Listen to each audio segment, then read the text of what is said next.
नमस्कार।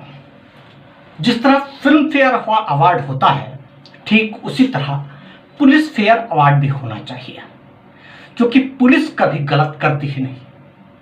ऐसे कई उदाहरण आए दिन हमारे सामने आते रहते हैं, जिसमें पुलिस की सतर्कता और सजगता के गुणगान किए जाते रहे हैं। हमारी उज्जैन पुलिस तो इतनी अच्छा काम कर रही है कि अब उज्जैन में अपराध होना ही बंद हो गए। कार्रवाई इतनी कड़ी कि अब उज्जैन के हमारे सारे क्राइम रिपोर्टर्स की रोजी रोटी का प्रश्न खड़ा हो गया है। चंगोर राम राज्य आ गया है। अभी पिछले कुछ समय पहले की एक घटना एक उदाहरण के रूप में हमारे सामने आई है, जहां पोहा फैक्ट्री में महिला का अपहरण और दुष्कर्म वाले मामले में पुलिस की आला अफसर ने पहले ही सच का मीटर लगाकर यह पता लगा लिया कि महिला झूठ बोल रही है और महिला के साथ हुए दुष्कर्म की रिपोर्ट नहीं लिखी गई। न जाने क्या हुआ आईजी साहब को, नवागत आईजी, और उन तक बात पहुंची तो फिर महिला पर हुए दुष्कर्म और अपहरण की कायमी की गई। यह सब शिवराज के राज में राम राज्य का उदाहरण है। अब यह बात अलग है कि अभी तक उस मामले में आरोपी की गिरफ्तारी नहीं हुई है, लेकिन पुलिस ने यह साबित कर दिया कि उज्जैन पुलिस कितनी सक्रिय है। चर्चा है कि उस मामले में कुछ ऊपरी दबाव था, जिसकी कॉल रिकॉर्डिंग एक महिला पुलिस अधिकारी के पास अभी भी है, जिसमें कार्रवाई न करने के निर्देश पहले से मिले थे। यही वजह रही कि उस मामले में जिन पुलिस अधिकारियों के खिलाफ सख्त कार्रवाई होना चाहिए था, वो नहीं हो सकी। अब एक दूसरा उदाहरण भी तरोताजा है, बिल्कुल फ्रेश। यह मामला माधोनगर पुलिस से जुड़ा हुआ है। करीब एक पखवाड़े पहले देवास रोड की डिवाइन वैली कॉम्प्लेक्स में चल रहे स्पा सेंटर में मसाज कराने गए एक युवक के साथ पहले तो चोरी की वारदात हो गई। फिर जब उसने घटना पर शोर मचाया तो स्पा सेंटर के कथित गुंडों को बुलाकर न केवल उसकी जमकर धुलाई वाली मसाज की गई, बल्कि उसके साथ चेन लूट की वारदात भी हुई। अब चूंकि मसाज सेंटर पर लोग चोरी छुपे मसाज कराने जाते हैं, क्योंकि वहां पर दूसरी तरह की सुविधाएं भी मुहैया कराई जाती हैं, इसलिए लोक लाज के भय के कारण लोग पुलिस के पास अपने साथ हुई किसी भी प्रकार की अप्रिय घटना की रिपोर्ट लिखाना उचित नहीं समझते। ज्यादातर इस धार्मिक नगरी में युवा वर्ग इसके शिकार हो रहे हैं। मसाज सेंटर इसी कमजोरी का फायदा उठा रहे हैं और उज्जैन में इसी तरह लोग चुप रहते हैं। एक समय मिर्जा नई बेग मार्ग पर गणिकाओं के पास जाने पर लोग अप्रिय घटनाओं के शिकार हुआ करते थे। उज्जैन के कई मसाज सेंटर जो स्पा के नाम पर संचालित हैं, उनमें कुछ इसी तरह का खेल चल रहा है। खैर, हम उस घटना पर लौटते हैं जहां युवक स्पा सेंटर पर चोरी और फिर मारपीट के साथ लूट का शिकार हो गया। अगले दिन वह युवक अपने दोस्तों के कहने पर हौसला अफजाई की गई उसकी, और वो जैसे तैसे हौसला जुटाकर पुलिस के पास पहुंचता है। पुलिस को अपने दिए आवेदन पर तीसरी ही लाइन में वो अपने साथ लूट की घटना के विषय में इंगित करता है। इधर पुलिस माधोनगर के एसआई महेंद्र मकाशे हीरो के अंदाज में डिवाइन वैली घटना स्थल पर पहुंचते हैं और वहां से वे सीसीटीवी फुटेज के लिए डीवीआर सहित एक मैनेजर को पूछताछ के लिए लाते हैं, थाने पर बुलाते हैं। अब घटना के करीब 15 दिन बाद का सीन देखिए। महेंद्र मकाशे से हमने मोबाइल कॉल पर चर्चा की, अब आप भी सुनिए। हाँ भाई, हाँ वो उसका, हाँ भाई, बस थोड़ा सा परिवार के साथ बता। अरे वो इस्पा वाले मामले में क्या हुआ है? इस्पा वाले मामले में नोटिस वाला मामला था, मेन आरोपी भी पकड़ाया नहीं है। हाँ। जो वीडियो के आधार पर अपन ने जो उस दिन कुछ हो तो उनका आरोपी बना करके उनको नोटिस दे दिया है। हाँ, तो उन दोनों को छोड़ दिया क्या? किन दोनों? 2 को पकड़े थे ना? किसको पकड़े थे? अरे एक मोहित और एक और कौन था? अरे मोहित तो फरार है ना बीबी। मोहित फरार है। हाँ। और उस दिन पकड़ के लाए थे साथ में उसको? वो एक तो रोहित था उसका, वो जो मैनेजर जो था। अच्छा, रोहित था वो। ऐसा? हाँ रोहित था, तो रोहित को तो नोटिस देके छोड़ दिया था उसने। अच्छा, तो इसमें कुछ और आगे कुछ कार्रवाई की कि नहीं अभी? अरे यार, मारपीट का मामला है, 323 दुष्कर्म का 506। अरे लूट का मामला भी तो है यार। लूट भी तो है। नहीं नहीं, वो जब वो फरियादी की लूट बयान हुए लिखवा रहा है उसमें। आपके नहीं सामने, आवेदन में लूट भी तो लिखा है। नहीं नहीं, आवेदन अलग चीज है, FIR जो है FIR पढ़ो आप। आवेदन तो वो दे देगा कि मेरा मर्डर कर दिया, तो उस पर क्या जांच होगी? चलो ठीक। अब हम जाते हैं उस स्पा सेंटर पर जहां स्पा सेंटर हमें ओपन मिलता है अगले दिन, यानी कल 30 तारीख को, गुरुवार को। ऐसा ही मकाशे साहब हमसे पूछते हैं क्या स्पा सेंटर खुला है? तो मुख्य आरोपी मोहित कहां बैठा है? आप भी आनंद लीजिए मेरी कॉल रिकॉर्डिंग का। जी हेलो। हाँ जी बताएं। अरे ये स्पा तो चालू है। स्पा चालू है, मोहित बैठा है क्या वहाँ पे? मोहित और रोहित ये दोनों बता रहे हैं कि ये नहीं है यहाँ पे, और लेकिन स्पा इन्होंने खोल लिया।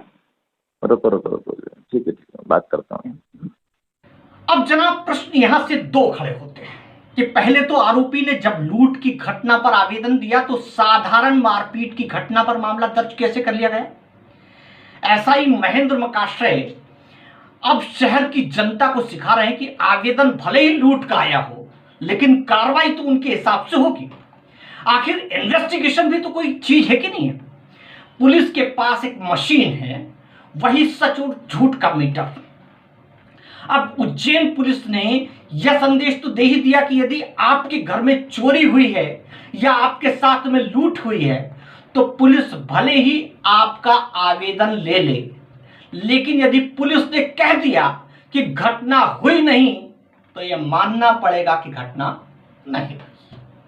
आखिर इन्वेस्टिगेशन नाम की कोई चीज होती है कि नहीं? और ऊपर से यदि महेंद्र मकाश्रे साहब का मामला हो तो फिर क्या कहने।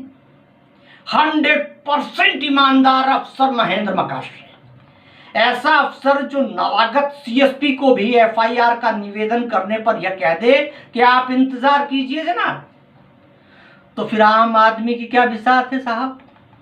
सच है ना, कितना सजग चेहरा है उज्जैन पुलिस का। अलर्ट ऐसी कि आए दिन अधिकारी व्हाट्सएप पर खबरें प्रसारित करने से नहीं चूकते कि पुलिस चुस्त और अपराधी सुस्त। सच में शिवराज के राज में पुलिस सख्त हुई है, लेकिन कहां इसका अंदाजा आप स्वयं लगा सकते हैं। पुलिस का सामंजस्य जहां जम जाता है वहां कुछ भी हो सकता है। लूट भी साधारण मारपीट में तब्दील हो सकती है और फिर हो जाती है मसाज सेंटरों पर जमकर मसाज।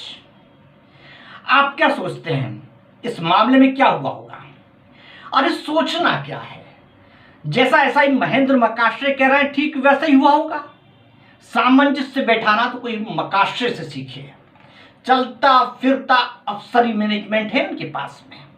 यही वजह है कि लंबे समय तक उज्जैन पुलिस में ये अटैच रहे। पुलिस मुख्यालय में, उज्जैन पुलिस मुख्यालय में थाना मिला तो इन्होंने जता दिया कि आखिर व्यवस्था कैसे जमाई जाती है, अफसर के साथ में सामंजस्य कैसे बिठाया जाता है और अफसरों को खुश करके मसाज सेंटरों पर मसाज कैसे की जाती है। अब आपको इसमें एक चौंकाने वाली जानकारी देने जा रहा हूं। इस पूरे मामले में मसाज सेंटर पर एक युवक जो मारपीट और लूट में शामिल था वह पुलिस लाइन या 32वीं बटालियन के किसी पुलिसकर्मी का पुत्र है। यह सब कुछ षड्यंत्र वहीं से चला। स्पा सेंटर का मोहित को बड़े तरीके से लूट के मामले में बचाया गया।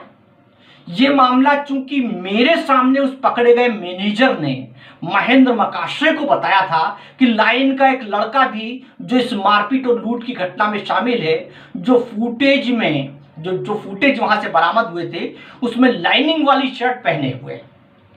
अब एसआई साहब ने सुप्रीम कोर्ट की उस गाइडलाइन का हवाला देकर हमें चुप करा दिया कि 5 साल से कम सजा वाले मामले में आरोपियों को नोटिस देकर छोड़ने का प्रावधान है इस कोरोना काल में।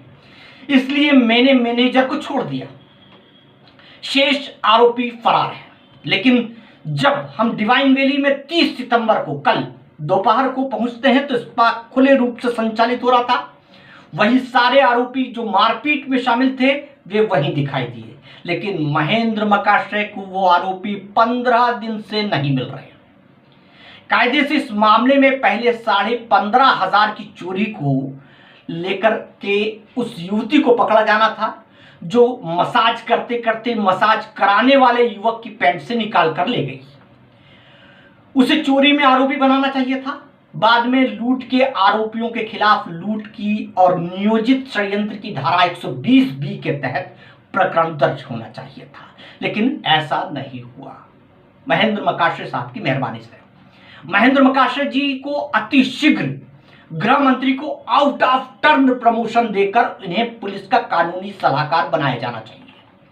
कितनी सजगता और सक्रियता से वे अपनी ड्यूटी निभाते हैं। उज्जैन पुलिस का नाम ऐसे ही अफसर रोशन करते रहेंगे। पुलिस के संवेदनशील रवैये से आप कितने वाकिफ हों या नहीं हों, लेकिन आप उज्जैन के किसी भी थाने में चले जाइए, क्योंकि मेलोडी खाओ और खुद जाग जाओ।